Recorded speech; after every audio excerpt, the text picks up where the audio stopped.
Hi, I'm Mike from 1A Auto. We've been selling auto parts for over 30 years.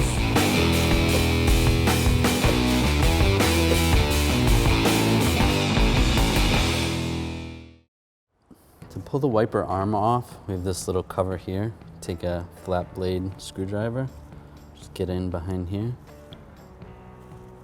Pull this little cover off. Next we'll take this nut off with a 12mm socket and a ratchet. Hold the arm while you break the nut free. You can pull the nut off. All right, to get this off, take the arm. We're gonna try to go back and forth and pull right off.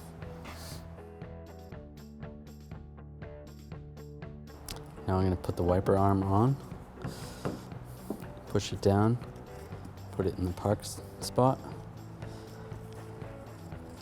I'll put this nut on.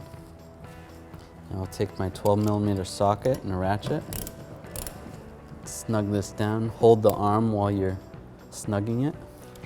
Take the cap, put the cap on, just press it down. Thanks for watching.